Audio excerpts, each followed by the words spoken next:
Hello friends, welcome to the channel. My name is D-Rex.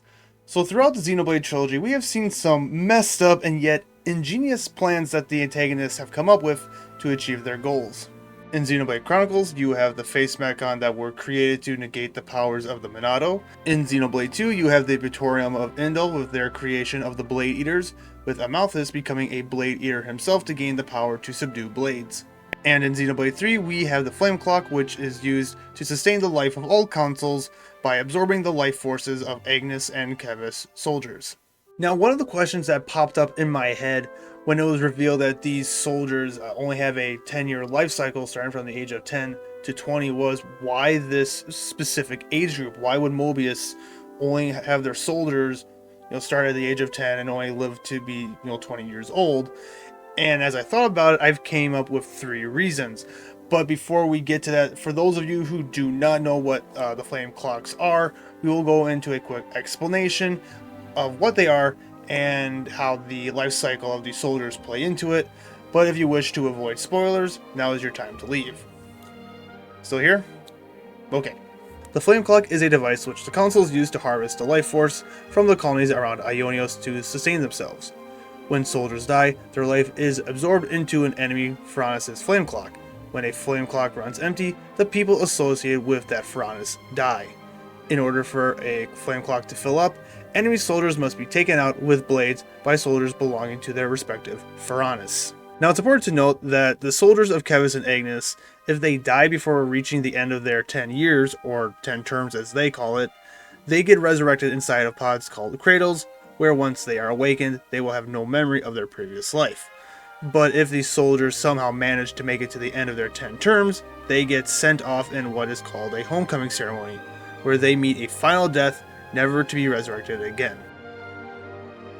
Okay, so the first reason for the consoles for Mobius to have this system where their soldiers start at 10 years of age, is very quite simple really. It's to bypass those first 10 years of human development, and just because it means less time and cost on feeding, nurturing, changing diapers, cleaning up puke, and other things that require nurturing children. The second reason I would like to quote Lucian, who at the time was 12 years old and an ex-child soldier, when he said the following: "Children, my dear brother, are the best fighters of the century. They have more energy than older people. They resist without feeling physical pain." And how true is that statement? I mean, if you just take a moment and for anyone who has kids or younger siblings or younger cousins or just anyone who works with children, you know that children are just basically miniature adults that are just balls of energy that can keep going and going. And even if they get hurt, like I'll use myself for example. I was about 8 years old, somewhere around there. I was playing a game of tag, wasn't watching where I was going, ran face first into a tree, knocked a couple of teeth out, mouth filled with blood. But about 10 minutes later, I was back up, I was outside, I was playing, I was just doing whatever. And of course, if you have an army that is constantly on the move, every single day having to fight in a battle, you're gonna need a lot, those energy reserves. And you tie that in with the third and what I believe the most crucial reason is that children at still at that young age of 10 are still young enough to be manipulated and indoctrinated into believing whatever cause they are told. And children are quick to absorb information and learn new skills. And if they are lucky or not, depending on how you look at it, if they make it to those last few terms, by then they have been so refined by war to become nearly the perfect soldiers. And children also generally have this natural trust to adults, to authority, to teachers, their parents, etc. And of course, though, I think there is probably some, propaganda or flash memory training that's put into these kids' brains while they're still inside those cradles. And, as soon as they come out of those cradles, they are immediately thrown into training and, being told, that Keves or Agnes respectively want nothing more than to kill you, to kill your friends, to wipe everything around you. And you combine that with the short lifespan and the fact that they have to face death on a daily basis, you're gonna have an army that is ruthless, capable, and obedient, and willing to do anything it takes just to live another day. And when you look at all that together, it still seems a little weird why the consoles would, have, or Mobius, or what consoles Mobius, they're the same thing. But it's so weird why the cutoff point would be at 20 years of age. But the more I thought about it, it's really in reality, most young adults, that transition from teenager to adulthood, they're starting to form their own thoughts and opinions, and we've seen with some characters, such as Noah, and the more individualistic, the more open-minded, the more creative they are, the more creative mindset, I should say.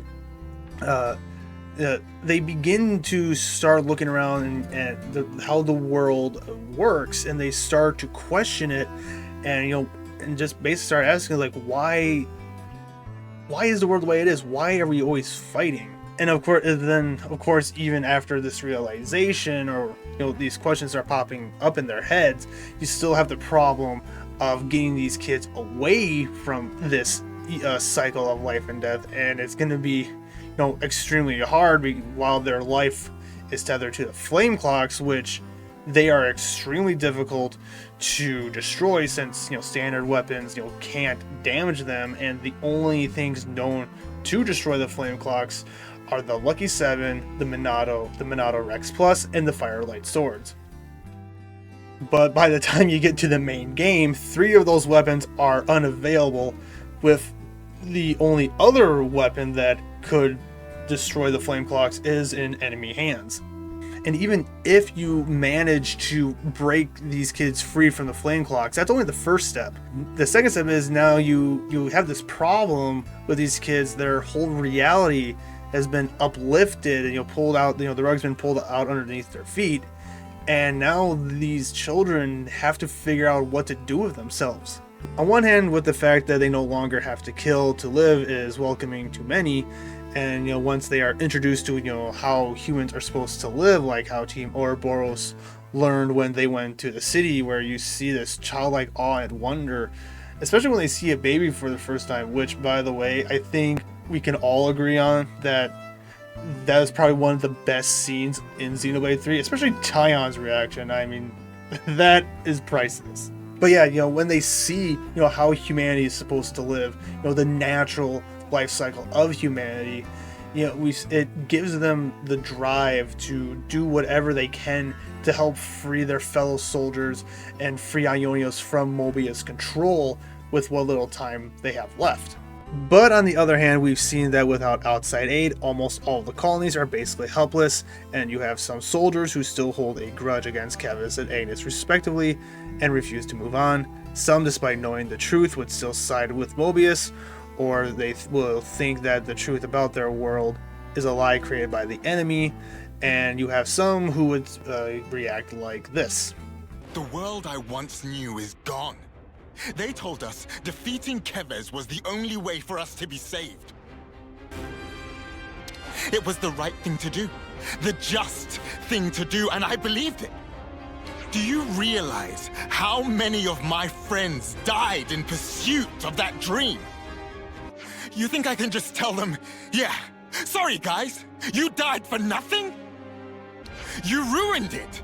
You joined forces with the Agnian Queen, and you drilled these notions into our heads. You take away our friends, then sully our reasons to live. My friends died that day, but you've killed them all over again. And that's why you've decided to destroy everything. That's right. We don't need a shitty world like this anyway. Is that all? I told you to stay where you are.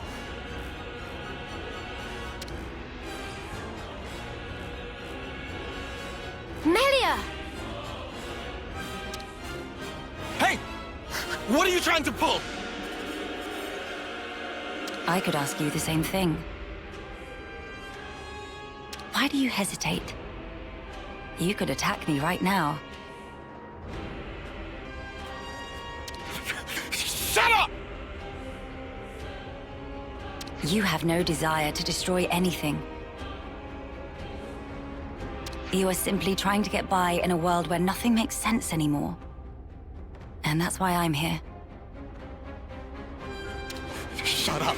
Shut up! Shut up! I mean, when you've been told that there has been no greater meaning or purpose in your life than to fight and die for your respective kingdoms, because, you know, as the old saying goes, good soldiers follow orders. Good soldiers follow orders. Good soldiers follow orders. but then all of a sudden you find out that your whole life has been a lie, you're gonna have mixed reactions. And even if a colony decides to rebel against the consuls, against Mobius, if they are still tethered to a flame clock, well, Mobius can just mind control the troops, and if they're not, well, Mobius themselves can just go right in and annihilate the colony, or they can send in their Black Op unit, you know, Colony Zero, to deal with the mess. And, you know, a lot of this, you know, all these, just everything between the flame clocks and the life cycles, and of course these contingencies to deal with the colonies, whether they are free or not, is attributed to the fact that the leader of Mobius, Zed, is such a master manipulator. And what better way is there to get a group of people, to get children, to do what you say, to not even question you, than to, and not to, you know, pay attention to the real problems of the world, to isolate them from the truth, than creating a distraction. And I don't think you can come up with a better distraction than creating a lifestyle that forces people to fight and fight every day just so they can live one more day, and at the same time make these, you know, kids slaves without them realizing it. There's also the fact that, like, those who oppose Mobius, like the Lost Numbers, most enemy combatives would hesitate to fight children. I mean, just think of how demoralizing and, you know, the psychological damage it could do to a soldier when they are put in that situation where they have to make the decision to protect their squad mates and civilians if there are civilians around. And I mean, we've seen examples of children soldiers in our own world history, you know, such as World War II. You know, towards the end of World War II, Hitler would start throwing children into the battlefield to help bolster his forces, to try and turn the war back into his favor. The Viet Cong during the Vietnam War, and the War on Terror in the Middle East.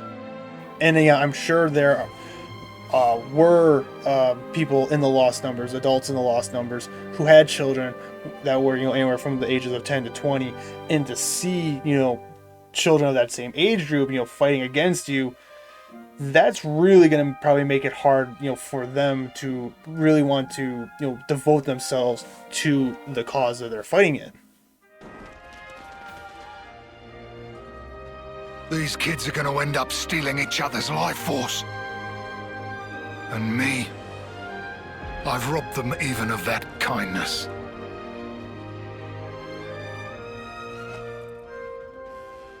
But yeah, you know, it really goes to, you know, show when you start looking at all the pieces that just, you know, how this combo between the clocks and the life cycles, and with all of the hurdles that the colonies would, you know, face, would make rebelling against Mobius almost impossible, and a deterrent to do so without, you know, outside assistance from, you know, the Lost Numbers or Boros.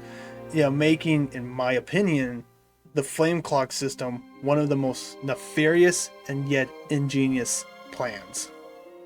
Well, friends, I hope you've enjoyed today's video. Remember to like, subscribe, and hit that notification bell to get updates on the channel. And leave a comment down below on what you think of the flame clock and the life cycle of these soldiers.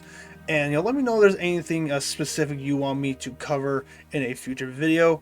And this is me reminding you that life is a journey worth exploring. Catch you later.